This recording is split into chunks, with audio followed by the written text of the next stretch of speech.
So see what is given here, आपको दिया है कि अगर आप x यूनिट सॉल्व करते हो in question number 16 exercise 6.1, so it is given that कि कोई प्रोडक्ट है जिसके x यूनिट को आप सॉल्व करते हैं, so when you sorry sell करते हैं, नॉट सॉल्व, सॉल्व तो क्वेश्चन को करेंगे, है ना, x यूनिट को आप सेल करते हैं, then the revenue that is generated is given by 13x square plus 26x plus 15. This is given in the question, and it is asked that you have to find the marginal revenue. क्या आपको बताया है marginal? So you can see example 6. Example 6 solved example. Okay. Solve example अगर आप 6 देखोगे तो वहां बताया है कि marginal revenue is the rate of change of revenue with respect to product sold, rate of change in revenue with respect to product sold. तो यहां आपको क्या करना होगा, you have to product जो था number of product with respect to, you can say number of products sold। तो यहां आप देखिए dr by dx करिए, बिकॉज x क्या रिप्रेजेंट कर रहा है, x रिप्रेजेंट कर रहा है आपका number of product sold. So rate of change के लिए डिफरेंशिएट करना होगा, so you will get 26x plus 26 और 15 का differentiation 0। So at x equal to 7 पे क्या आ जाएगा dr by dx, 26 into 7 plus 26, so that is 26 into 8, add हो गया यहाँ पर, या आप मल्टीप्लाई करके ऐड कर दो, है ना, तो 8 6 जा 48, 8 कैरी 4 16 20 208, है ना, सो 208 हो जाएगा पर, सो 208 रुपीज पर प्रोडक्ट, है ना, you will get the answer. Now question number 17, in question number 17 what is given, question 17 the rate, ध्यान से पढ़िए, the rate of change of area of a circle, the rate of change of area of a circle with respect to radius। तो इसमें तो easy सा है बेटा, इस क्लास में किया है लास्ट टाइम, एरिया क्या होता है पाई आर स्क्वायर, तो विद रिस्पेक्ट टू रेडियस याद करो जो पहला क्वेश्चन था एग्जांपल में भी, d r by d A by d r, है ना, so that is 2 pi r. तो रेडियस कितना बोल रहा है, you have to take radius equal to 6 centimeter, so that is 6 रखोगे तो क्या आ जाएगा 12 पाई, है ना, सेंटीमीटर स्क्वायर पर सेंटीमीटर, है ना, सेंटीमीटर स्क्वायर पर centimetre, so that is rate of change of area with respect to radius, so 12 pi will be the answer। any doubt? No sir। देखो नंबर में मार्जिनल रिवेन्यू है, ये भी वैसे ही करना है, जैसे 16 है वैसे ही 18 भी है। चलो बढ़े,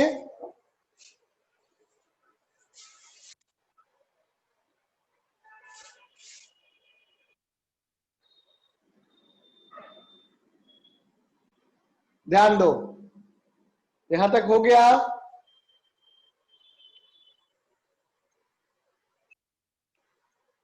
देखो बेटे अब जो है इससे आगे आप पढ़ते हैं और जानते हैं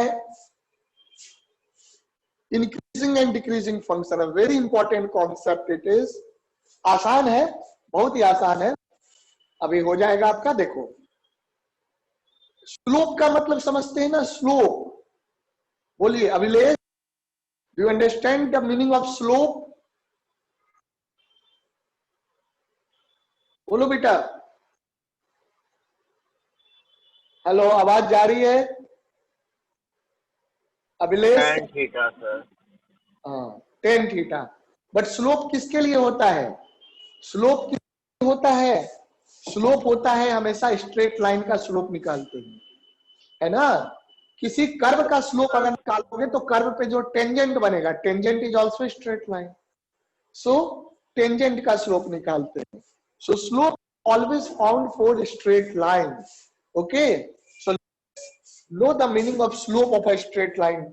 सबसे पहले स्लोप ऑफ स्ट्रेट लाइन, मैं कुछ लेक्चर भी शेयर करूंगा आप लोगों को जो 11th क्लास में मैंने पढ़ाया है, basic concepts of straight line, तो वो आप लोग देखना, है ना, आपको सारी बातें क्लियर हो जाएंगी स्लोप।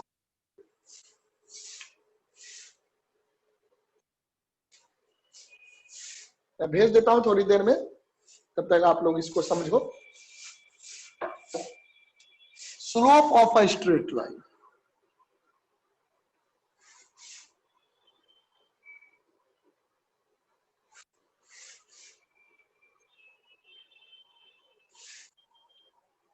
स्लोप आप स्ट्रेट लाइन का ही निकालते हैं, है ना।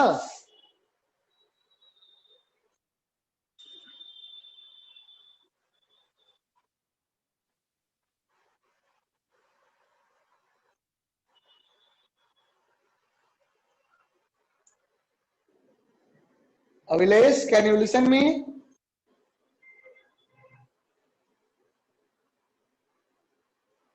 Hello,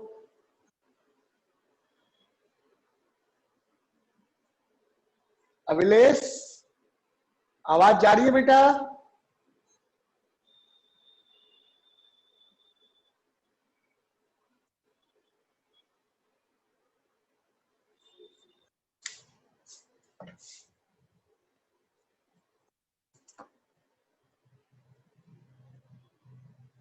sir 1 minute sir, earphone लेके आते, सब बैटरी जो हो गया।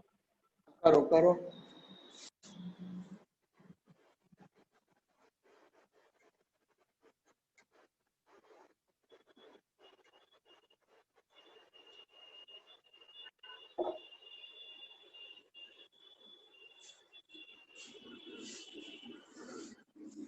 देखिए, जैसे मान लो ये y एक्सिस और x एक्सिस है, एंड y। अब यहां पर I am taking an straight line like this, like this. एक straight,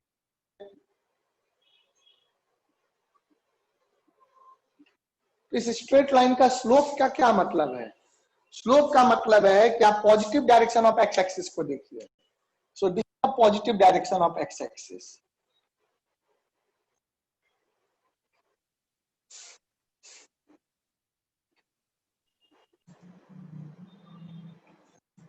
This is the positive direction of x-axis. So look at the positive direction of x-axis. A positive direction of x-axis को देखिए। So what you will see कि ये angle theta है। Okay, this angle is theta, positive direction of x-axis, और ये जो angle है this angle is theta. हाँ, ध्यान दो। हाँ बोलो सर स्क्रीन नहीं दिख रही क्लियर सर, ब्लर आ रहा है सर पूरा। ब्लर आ रहा है? Okay, yes sir. Hello Devesh, आपको दिख रहा है बेटा? यस सर, दिख रहा है सर। हाँ, तो आप एक बार अभिलेष जो है, आप एक काम करिए, कनेक्ट करने की कोशिश करिए। ड्यू टू नेटवर्क इशू हो सकता है कि नहीं दिख रहा हो आपको, है ना।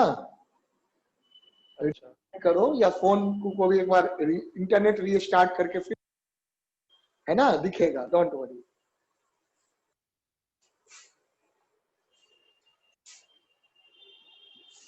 थोड़ा मैं बड़ा लिख देता हूं।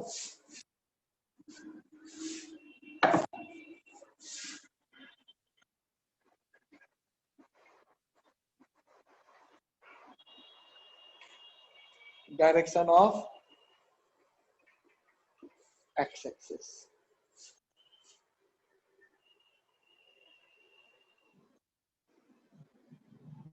देखो आयुष, आपको दिख रहा है बेटा? Yes sir. ओके, तो अगर positive direction of x axis से अगर आप एंगल देखेंगे तो मान लो थीटा एंगल बना रहा है लाइन, है ना। तो पॉजिटिव डायरेक्शन से, और एंगल किधर लेंगे, एंटी क्लॉकवाइज में। Consider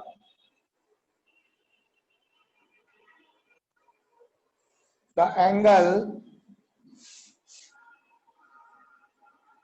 made by the line with positive direct x-axis and in anti-clockwise sense.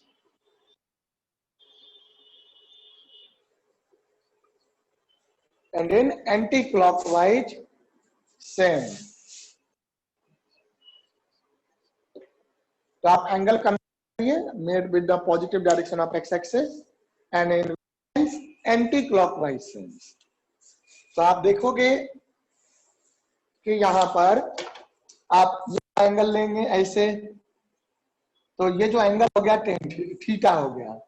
तो स्ट्रेट लाइन थीटा बना रहा है डायरेक्शन ऑफ एक्स एक्सिस से। तो यहां पर स्लोप ऑफ स्ट्रेट लाइन क्या हो जाएगा, स्लोप ऑफ लाइन, नाम उसको m देते हैं, will be equal to tan theta. So tan theta will be called slope of line. Clear है? देखिए ध्यान दीजिए। So this angle you are going to look, this angle is actually your theta angle. So slope of line is equal to tan theta. Abhilesh अब दिख रहा है बेटा? अभिलेष no sir, नहीं अभी भी दिक्कत आ रही है? Yes sir. ओहो, बाकी बच्चों को तो दिख रहा है ना। नेटवर्क इशू हो सकता है, आपका स्लो होगा अभी, है ना। वैसे मैं लेक्चर शेयर कर दूंगा, डोंट वरी, ओके। बट आप रिकनेक्ट करके ट्राई करो, या कोई और मोबाइल हो इस तरह से देखो, है ना। थोड़ा या थोड़ा जगह चेंज करके देखो, किसी दूसरे रूम वगैरह में, अलग जगह पे, जहाँ पे थोड़ा मतलब नेटवर्क पकड़े बेटर। ट्राई करिए, है ना। फोन को एक बार स्विच ऑन ऑफ करके देख लो। तो I am waiting for 2 to 3 minute, आप करिए पहले, उसके बाद मैं आगे बढ़ूंगा।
ओके, देखिए ध्यान दीजिए।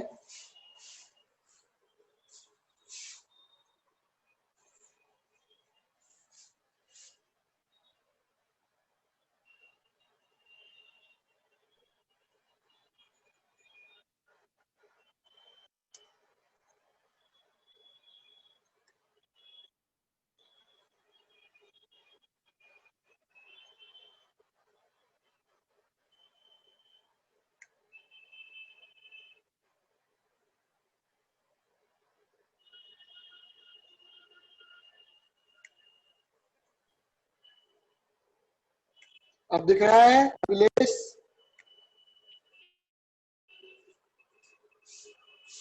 सर क्लियर दिख रहा है। Okay, that's good. चलिए, अच्छी बात है। So we are talking about the slope of straight line. So the slope of a line की बात कर रहे हैं। तो जैसे मैंने एक्स एक्सिस और वाई एक्सिस बनाया और ये कोई स्ट्रेट लाइन हमने बनाया, तो मैंने क्या बताया कि positive direction of x axis को देखना होता है ना। दो चीजें आपको देखना है, एक तो positive direction of x axis और दूसरा लाइन का ओरिजिन। तो positive direction of x axis इधर है, तो इस वाले डायरेक्शन के साथ की लाइन वो देखेंगे। और एंगल कैसे लेते हैं? Consider the angle made by the line, consider the angle made by the line. और कौन सा एंगल से? Consider the angle made by the line with positive direction of x axis and in anti clockwise sense. कैसे लेना? we have to consider the angle in anti-clockwise sense. तो आपको क्या दिखेगा, ध्यान देना। consider the angle made by the axis made by the line with positive direction of x-axis। आपको positive direction के साथ एंटी क्लॉकवाइज, मतलब ये एंगल आपको लेना है। So this angle is your theta angle. Can you see this? This angle is theta angle. Theta angle हो गया। And the slope of line, slope of line क्या होता है then? Slope line will be called tan theta, है ना। Tan का tangent ही होता है, तो टेन थीटा। ओके, तो tan theta is the slope of line. अब इस टेन थीटा से निकाल सकते हैं। तो अगर लाइन पे ध्यान देना, फाइंड दिस टेन थीटा, तो ये लाइन है, ओके। और ये लाइन आपको कोई दो पॉइंट से पास कर रहा है। ये पॉइंट हो गया मेरा बेटा P1 पॉइंट। P1 का कोऑर्डिनेट है x1, y1। P2 point, P2 का कोऑर्डिनेट है x2, y2। तो इस लाइन का, जैसे मान लो अगर ये एंगल थीटा है, ध्यान से देखो, पॉजिटिव डायरेक्शन ऑफ के साथ। If this angle is theta, what you do? Draw a line parallel to x-axis and a line parallel to y-axis, like this. तो ये वाला जो पार्ट है, ये y2 minus y1, y2 minus y1, और ये वाला जो पार्ट हो जाएगा दैट इज x2, x में x2 माइनस x1। क्योंकि देखो इस पॉइंट का कोऑर्डिनेट x2 है और इस पॉइंट का कोऑर्डिनेट x1 है। उसी तरह से यहां पर ये वाला पॉइंट y1 था और ये वाला पॉइंट आपका y2 था। तो आपको क्या दिखेगा कि अगर ये एंगल थीटा है then this angle is theta, corresponding angle, तो दोनों ही एंगल। तो यहां पर टेन थीटा की वैल्यू क्या आ जाएगी? Will be this upon this. So tan theta will B y2 minus y1 by x2 minus x1. Therefore, slope of line equal to m equal to tan theta, and tan theta की value क्या आ गई? y minus y1 by x2 minus x1। तो ये formula लगाकर हम slope of line निकाल सकते हैं, या ज्योमेट्रिकली भी tan थीटा निकाल करके आप स्लोप ऑफ लाइन कैलकुलेट कर सकते हैं। Is this point clear? बोलिए, कम ऑन टेल मी, बोलो बेटा। Yes sir. हाँ, तो इसको नोट कर लो तो जल्दी से, है ना। पहले नोट कर लेना और लास्ट में इसको नोट कर लेना। यहां से स्टार्ट करिए एंड डू इट।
लिख लिया बेटा?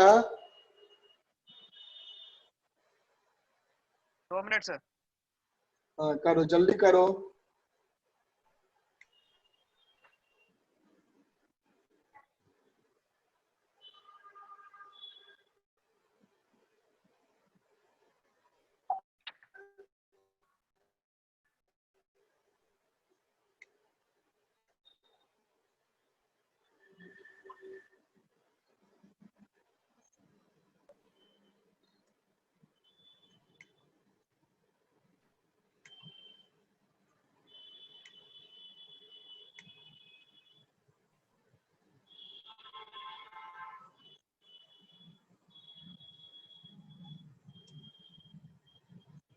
हो गया सर। हो गया sir. Okay, that's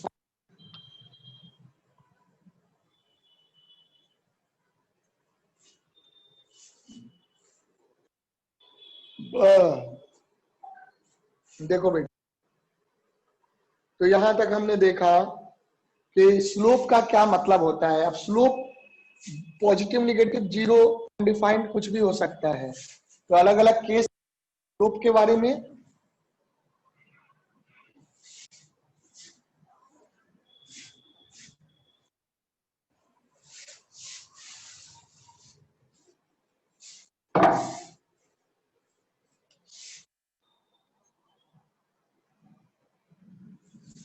case one देखो, है ना, line is parallel to x axis.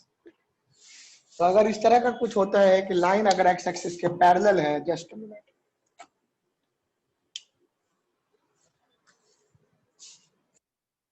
Then what will happen, suppose कर लीजिए इस तरीके से है,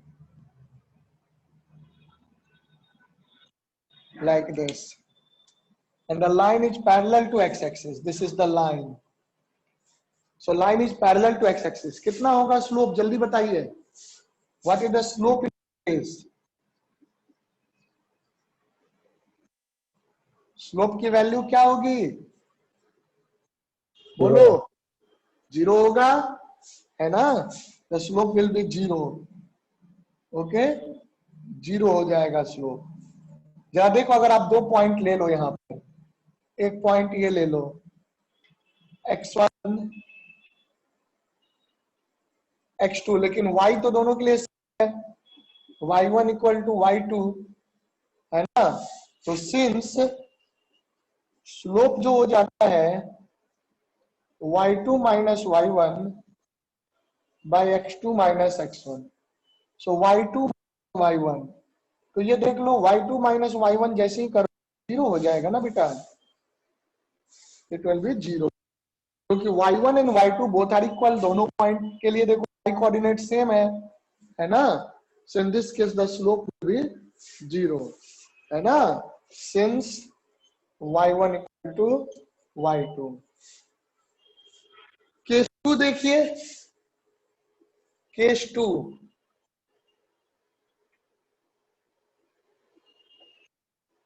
line is parallel to y axis, line is parallel to y axis। तो इस केस में आपको क्या दिखेगा? ये y एक्सिस है और ये x एक्सिस है,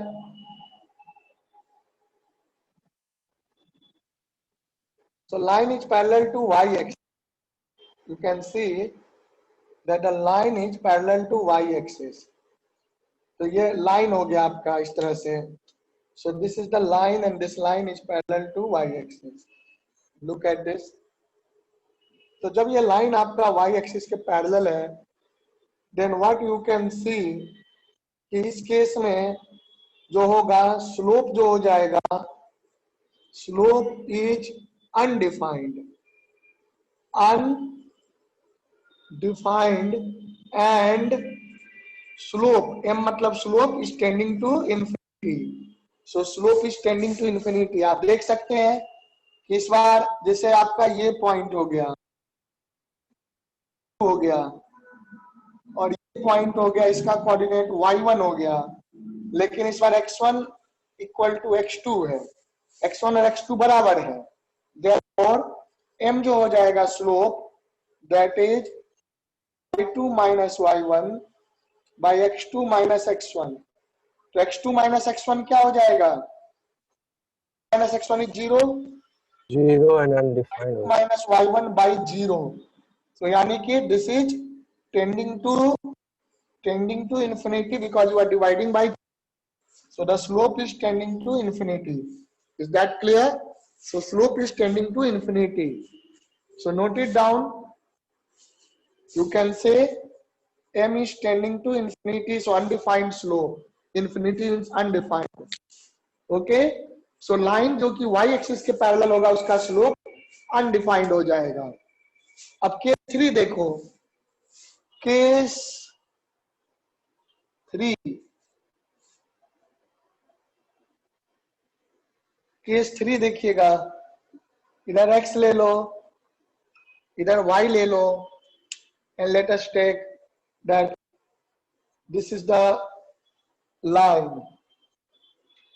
So इस बार acute angle है, so theta is less than 90 degree, so theta less than 90 degree है, so in this case your slope will be m equal to tan theta। बेटा theta less than 90 degree first quadrant हुआ, तो first quadrant में आपने पढ़ा होगा कि tan और सारे ट्राइगोनोमेट्रिक रेशियो पॉजिटिव होते हैं, तो tan theta which is greater than 0, therefore you can say m that is slope is greater than 0। अगर स्लोप ग्रेटर देन 0 है, that is positive slope, that is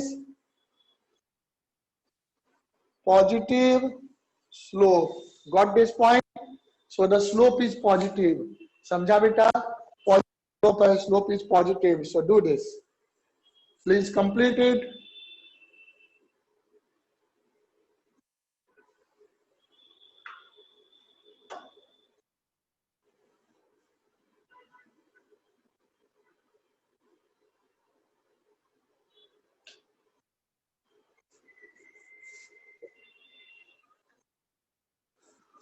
हो गया बेटे? Done? Yes sir.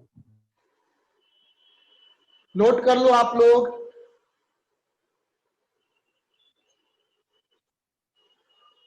all these 3 cases noted बेटा।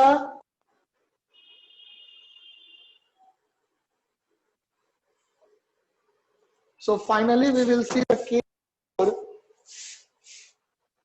इसको मैं रब कर रहा हूं। लास्ट वाला सब छोड़ दीजिए। हाँ लिखो, पहले लिख लो फिर समझाते हैं।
देखो केस 4,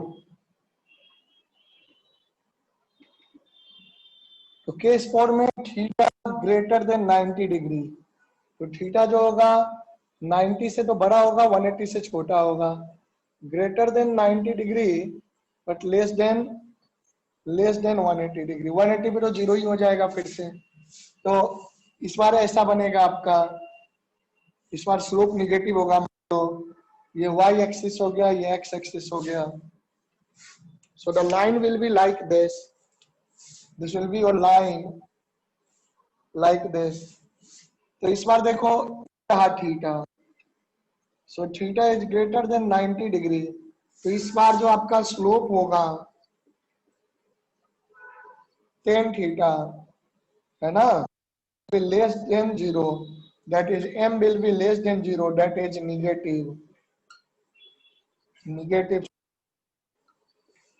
ओके, तो लाइन भी देखिए, अगर लाइन इस तरह से होता है ना, इसके थ्रू मैं दिखा दो। अगर लाइन आपका बिल्कुल ऐसे होगा पैरेलल टू एक्स एक्सिस, तो स्लोप जीरो हो जाएगा। परपेंडिकुलर टू एक्स होगा, पैरेलल टू वाई होगा, तो स्लोप अनडिफाइंड हो जाएगा। अगर आपका एक्यूट एंगल होगा इस तरह से, तो स्लोप पॉजिटिव हो जाएगा। और अगर लाइन इस तरह से झुका हुआ होगा तो स्लोप निगेटिव हो जाएगा। तो ये सारी बातों को आप ध्यान से देख लीजिए बेटा। क्लियर है? बताओ, स्लोप का कॉन्सेप्ट क्लियर है?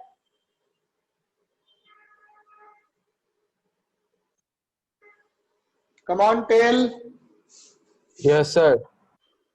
ओके, चलिए फिर आगे बढ़ते हैं। Move ahead now.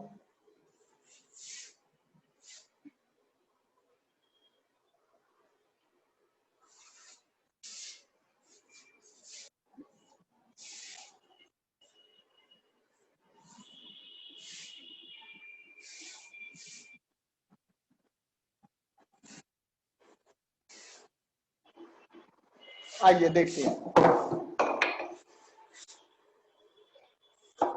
तो अब जो है हम लोग जानेंगे the concept increasing and decreasing function.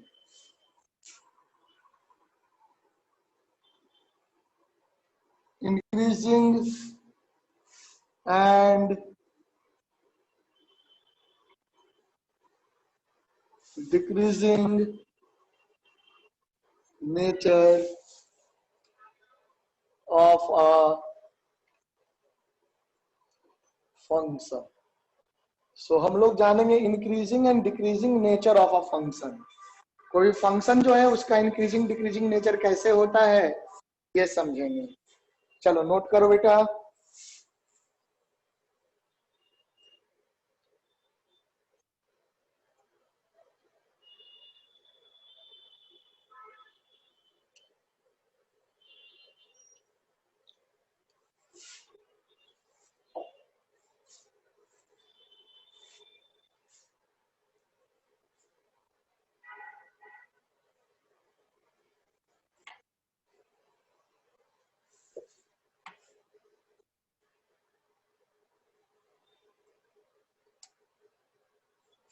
ध्यान से देखो,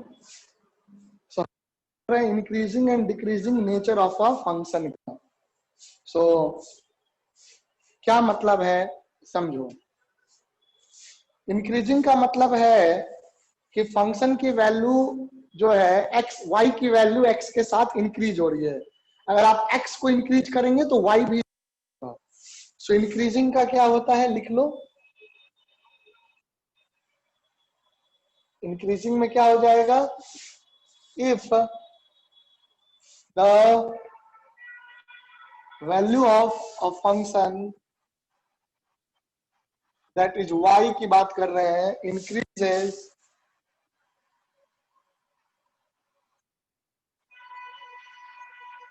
on increasing the x, then if the value of a function increases on increasing the x, then on increasing the x interval, then the function is said to be increasing in that interval.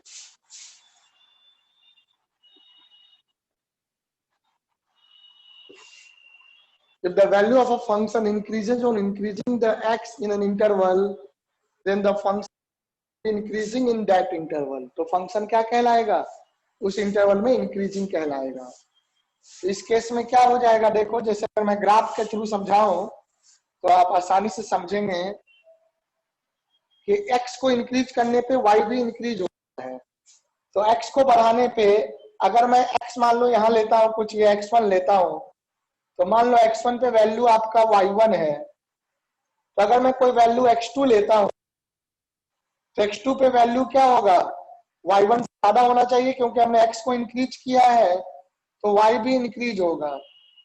Okay, तो कुछ value हो जाएगा 2. तो आप क्या देखोगे कि यहां से यहां चला गया, तो ऐसे कुछ ग्राफ बनेगा, है ना? सो you will see that the function is of increasing nature. तो यहां से यहां चला गया, इससे चला गया, लाइक दिस. तो अगर मैं टेंजेंट बनाऊं, थोड़ा घुमा करके ग्राफ बनाते हैं तो आपको समझ में आएगा. ऐसे ऐसे मान लो, तो मान लो यहां से लेकर यहां तक इंक्रीज कर रहा है. तो अगर मैं यहां पे कहीं भी टेंजेंट बनाता हूं, अगर इस ग्राफ पे x1 से x2 तक के बीच में कहीं भी टेंजेंट बनाता हूं, तो देखो बेटा, ये रहा टेंजेंट. एक सेकंड भाई, देखो सूख गया. ये देखो लाइक दिस. तो अगर आपने टेंजेंट ड्रॉ किया है तो इस टेंजेंट का स्लोप बताओ, पॉजिटिव है या निगेटिव है? Come on tell me. Positive. Positive slope है, एक्यूट एंगल बना रहा है. So slope of tangent is, का मतलब कर्व पे किसी भी मतलब पॉइंट पे टेंजेंट बना सकते हैं. किसी भी पॉइंट पे बनाएंगे. कहा? जहां इंक्रीजिंग है. तो इंक्रीजिंग केस में आपका पॉजिटिव आएगा, और स्लोप ऑफ टेंजेंट का मतलब होता है differentiation. So this implies dy by dx will be greater than 0, है ना? तो अगर आपका किसी इंटरवल में फंक्शन इंक्रीजिंग है तो उस इंटरवल में dy बाई dx क्या होगा? बाई dx ग्रेटर देन 0 होगा. तो चलो इसको नोट कर, नोट इट.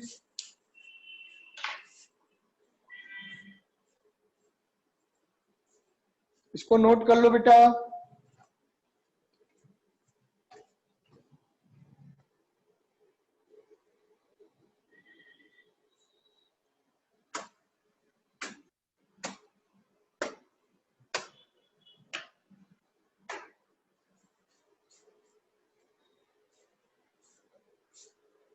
हो गया? बोलिए. Yes sir. चलिए देखिए,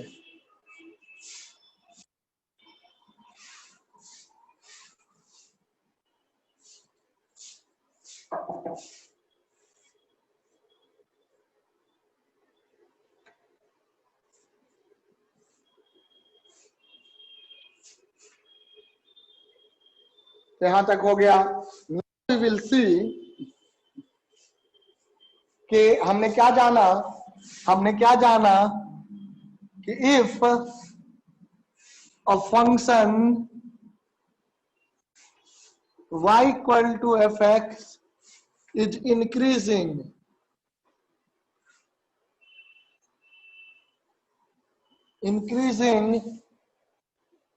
in the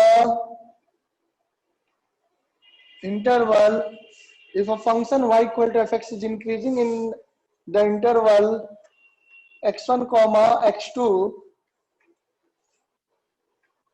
then dy by dx will be greater than 0 in this interval.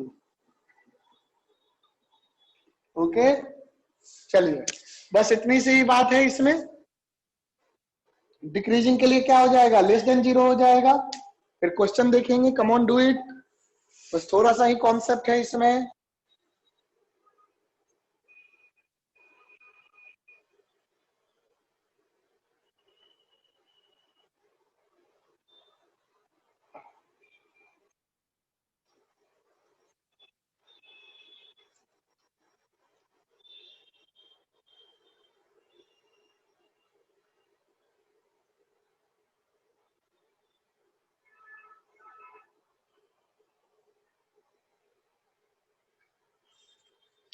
हो गया?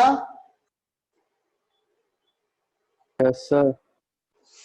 तो इंक्रीजिंग के केस में आप क्या देख सकते हैं, ये हो गया आपका f(x1) और ये हो गया f(x2). तो आप क्या कहेंगे, if x1 greater than x2 then f(x) will be greater than f(x2), है ना। लेकिन यहाँ पे उल्टा लिखे x2 greater than x1 कर दो, जैसे लिखे वैसे ही लिख लेते हैं, ये भी ट्रू है। then f(x2) is greater than f(x1). तो ये चीज फॉर इंक्रीजिंग,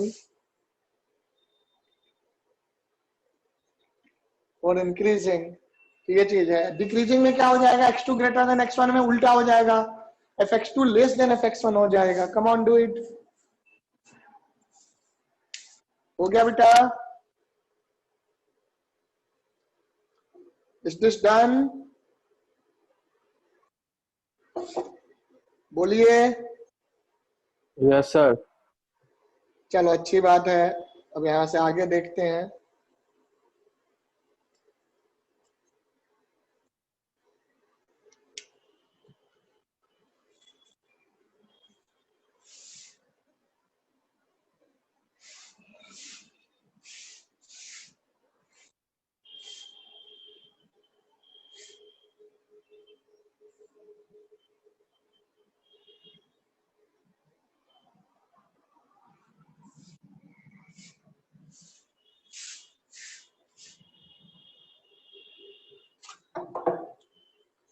नेक्स्ट देखो, for decreasing function,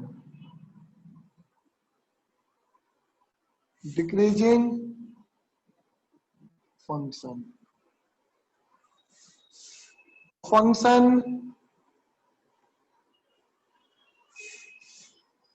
is said to be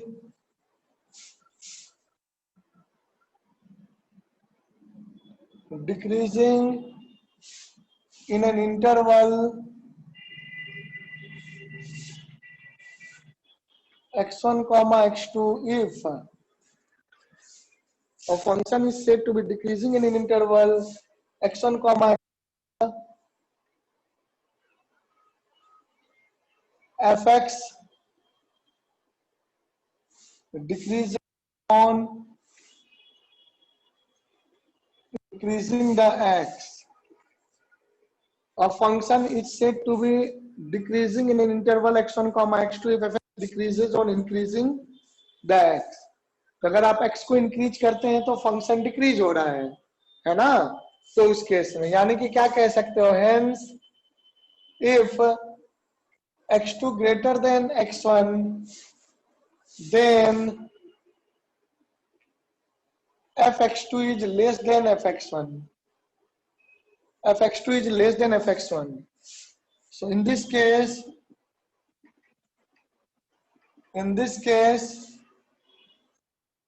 fx is decreasing, है ना।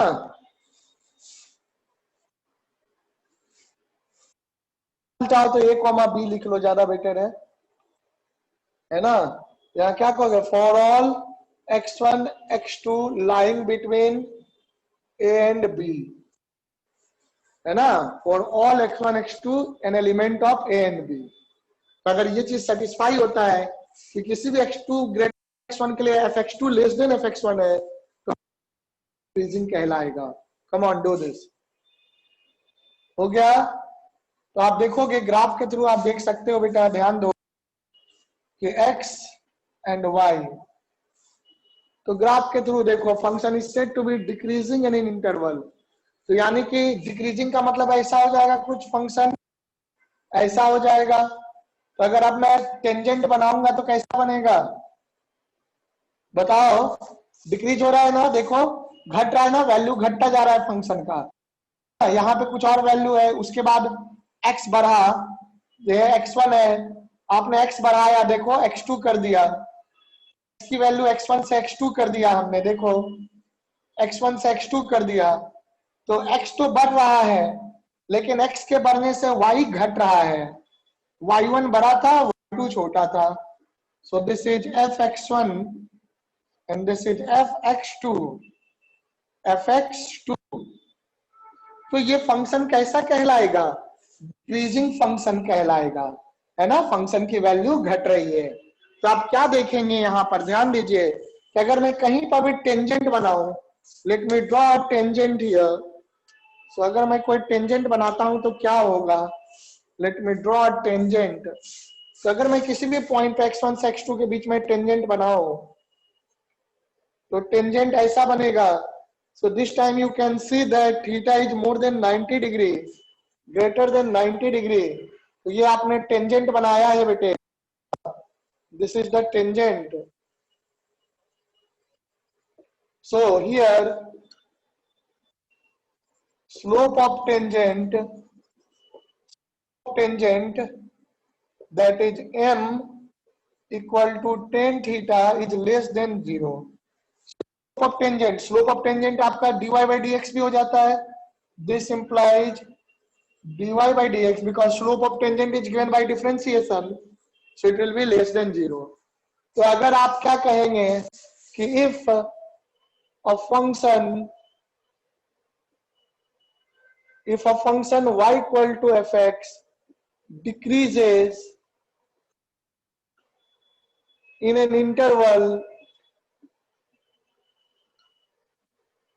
a comma b, then dy by dx will be less than for all x belonging to a comma b, है ना।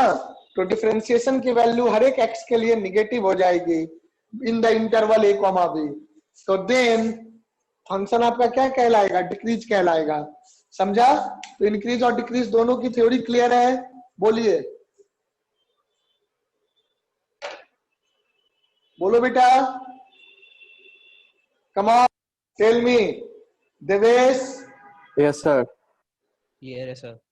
Okay, Piyush, Ayush, हाँ sir clear है। Okay, Raghav, Raghav is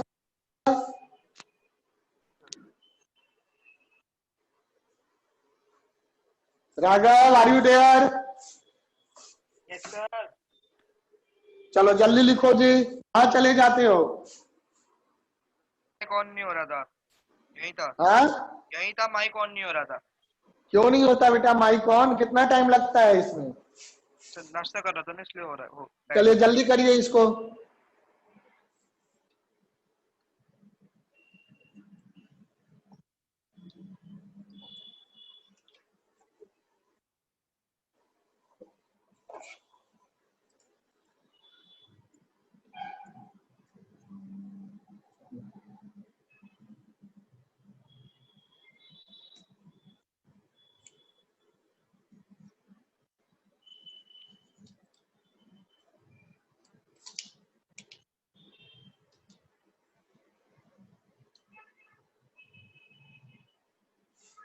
हो गया?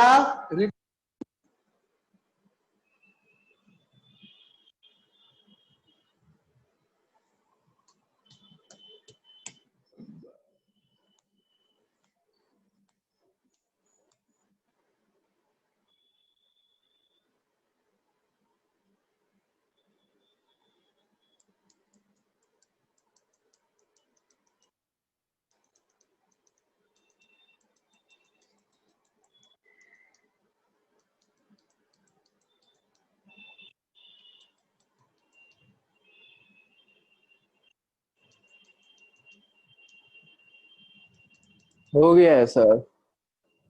Okay, that's fine. अब देखो,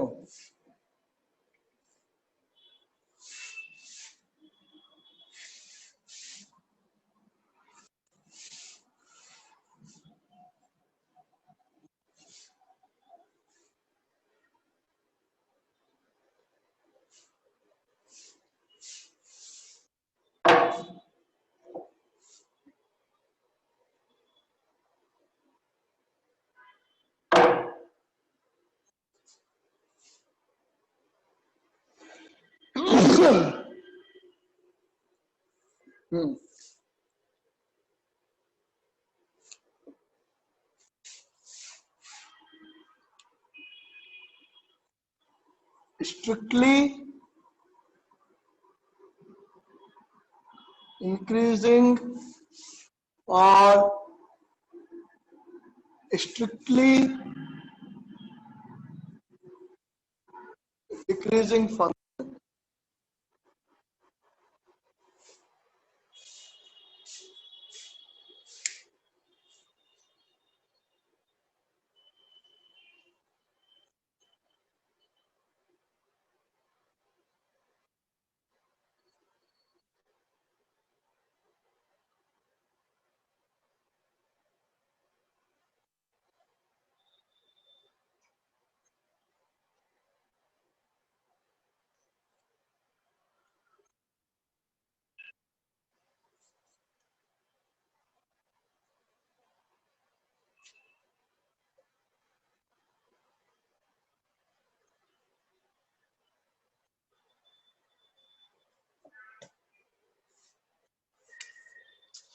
स्ट्रिक्टली इंक्रीजिंग या डिक्रीजिंग का क्या मतलब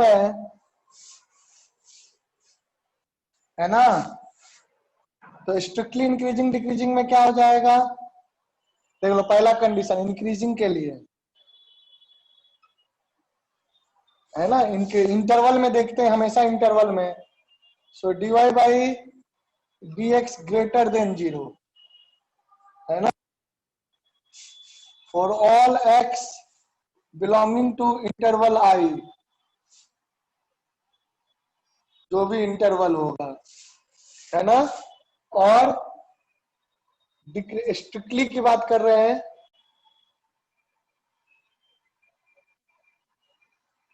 decreasing dy by dx less than 0 for all x belonging to the interval, है ना। एक आता है आपका, इसके बाद केस आता है नॉन डिक्रीजिंग, नॉन डिक्रीजिंग और नॉन इंक्रीजिंग, है ना, एंड नॉन इंक्रीजिंग। तो नॉन डिक्रीजिंग का मतलब क्या हो गया कि डिक्रीज नहीं हो रहा, है ना। ध्यान से सुनो इसको, नॉन डिक्रीज, डिक्रीज नहीं हो रहा, तो डिक्रीज नहीं हो रहा तो क्या हो सकता है? या तो इंक्रीज हो सकता है या कांस्टेंट हो सकता है। तो कांस्टेंट होगा तो डिफरेंशिएशन 0 हो जाएगा। तो पहला कंडीशन नॉन डिक्रीजिंग का, नॉन डिक्रीजिंग मींस इंक्रीजिंग। यहां आप स्ट्रिक्टली वर्ड भी जोड़ लीजिए, स्ट्रिक्टली इंक्रीजिंग, और यहां स्ट्रिक्टली। तो नॉन डिक्रीजिंग का हो या इंक्रीजिंग का हो, है ना। इस केस में आपको क्या हो जाएगा, dy by dx greater than और equal to 0 for all belonging to interval. Non decreasing है, नॉन डिक्रीजिंग वाला इंक्रीज भी हो सकता है, कांस्टेंट भी रह सकता है, तो उसको सिंपली इंक्रीजिंग कहते हैं, स्ट्रिक्टली इंक्रीजिंग नहीं कहेंगे। तो dy by dx greater than और इक्वल टू 0। और दूसरा लास्ट पार्ट है इस कॉन्सेप्ट का, नॉन इंक्रीजिंग, नॉन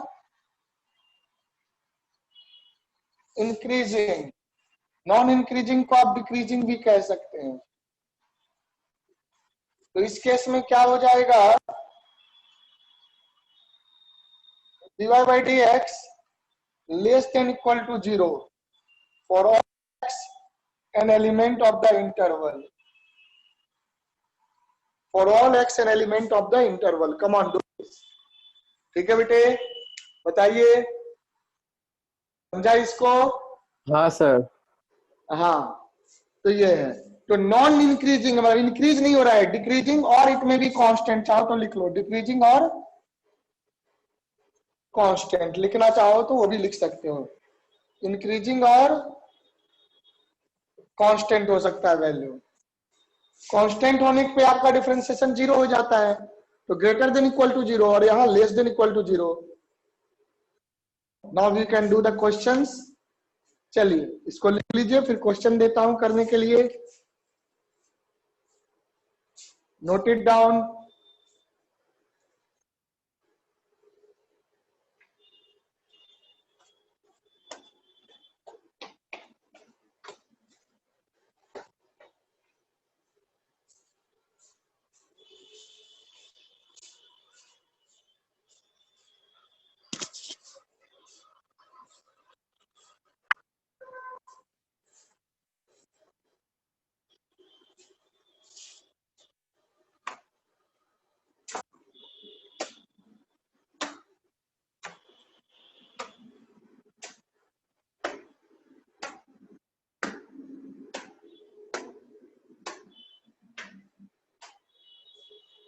हो गया? Yes sir. Is this done? हाँ सर। चलिए फिर एक दो question.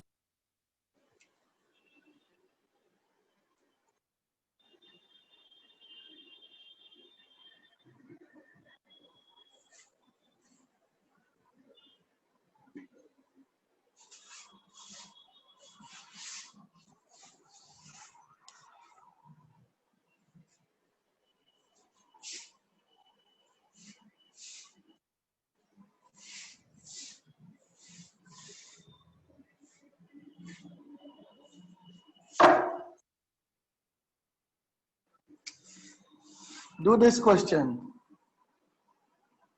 so that the function f given by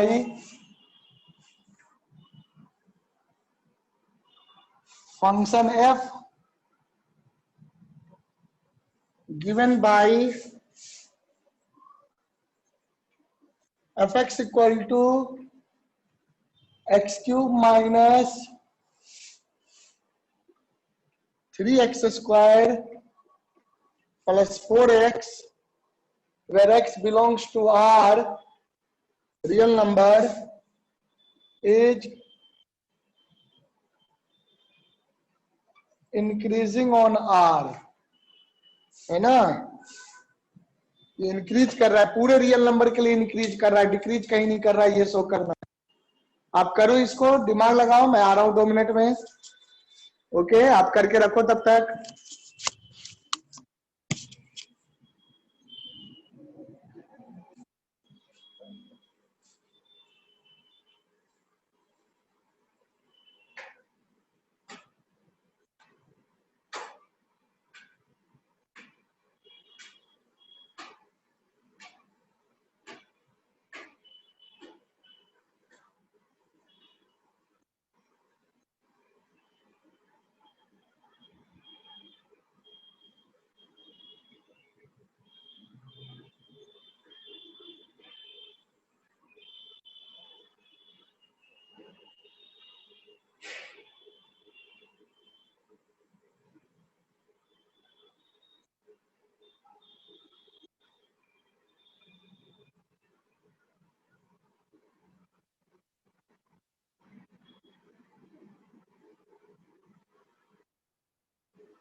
हाँ हेलो, हो गया?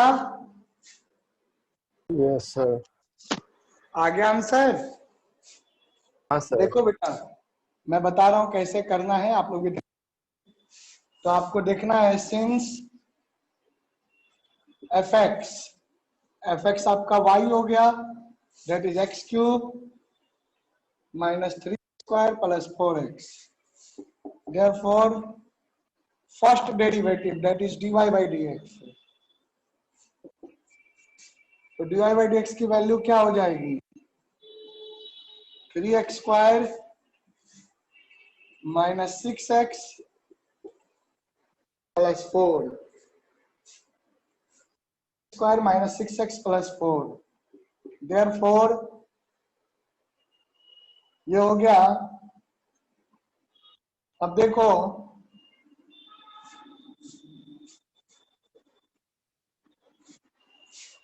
एफ एक्स हो गया, now you have 3x square minus 6x plus 4, तो अब इसी को देखना है dy बाई डी एक्स क्या है। सो dy by D x that is 3x square.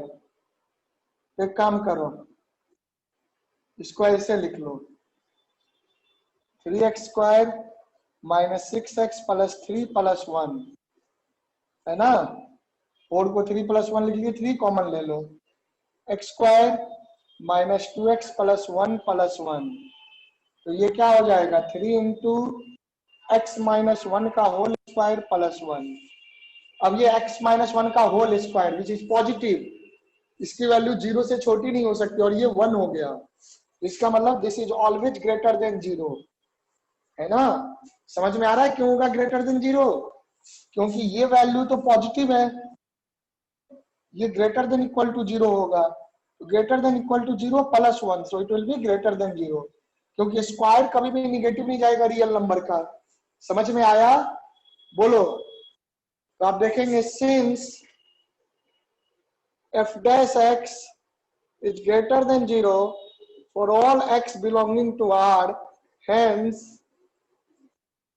fx is increasing on R, increasing on R. इस तरह से लिखोगे बोर्ड में तभी नंबर मिलेगा, बस कर देने से नहीं मिलेगा number. So this is the way you will solve this question in board examination. Clear है? बताओ पीयूष, आयुष, हाँ आयुष हो बेटा गया था सर। हो गया? तो ये सारा चीज लिखना जरूरी है। देवेश, हो गया सर, हो गया। Okay that's good. राघव,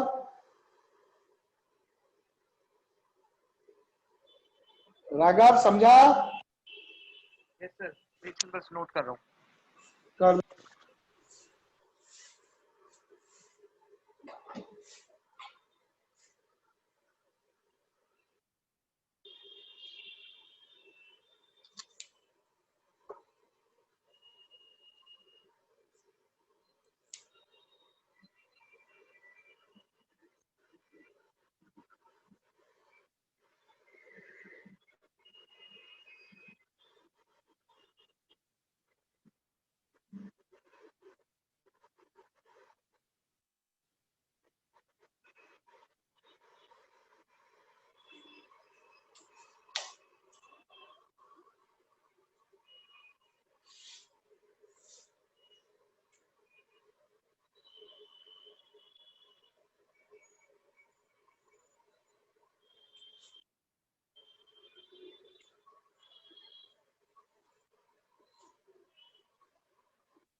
हो गया सर। चलिए, अच्छी बात है। सर एक मिनट चलिए अगला क्वेश्चन लिखिए। 6 मिनट रुक जाइए बस। हाँ तो आप करो, मैं क्वेश्चन दे रहा हूँ बेटा।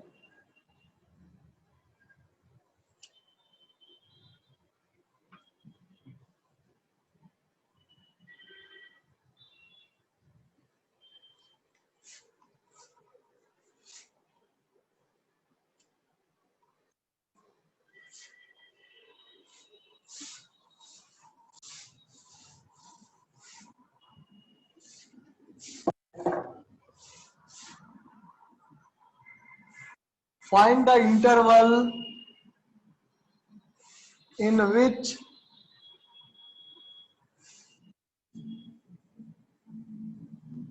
the function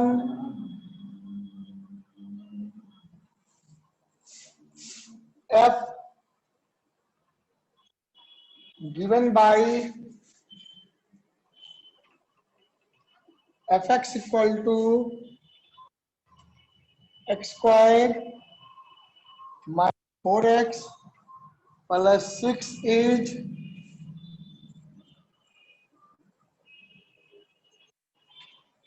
इंक्रीजिंग और दूसरे में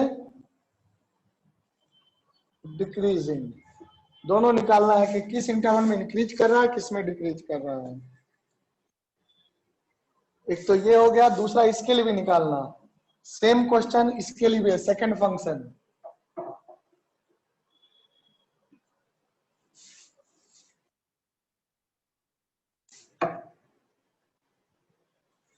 नेक्स्ट फंक्शन में दे रहा हूं एफ एक्स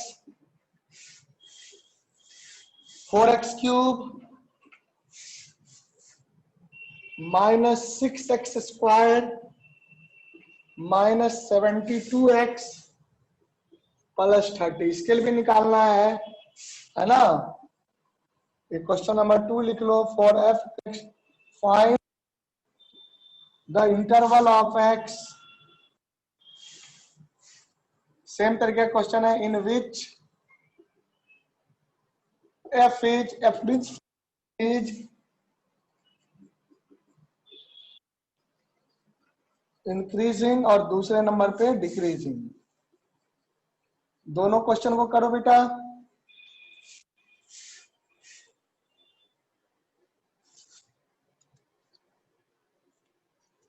चलिए इन दोनों क्वेश्चन करिए।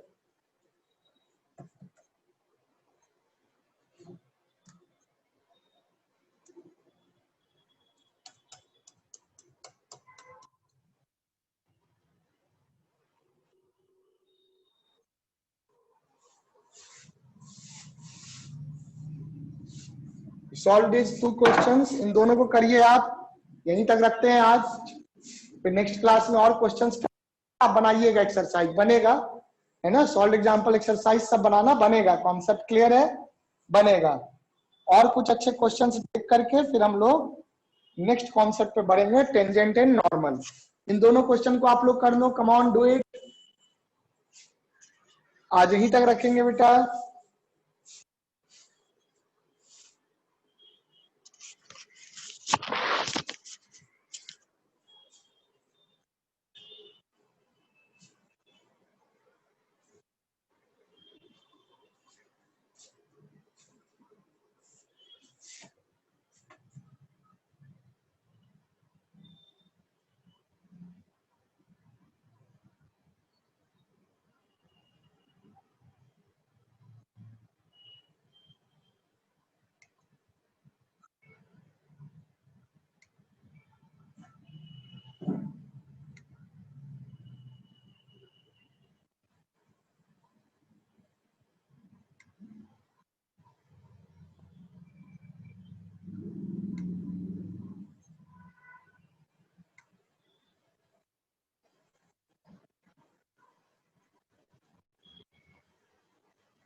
हो गया सर पहला। हो गया, दूसरा करो।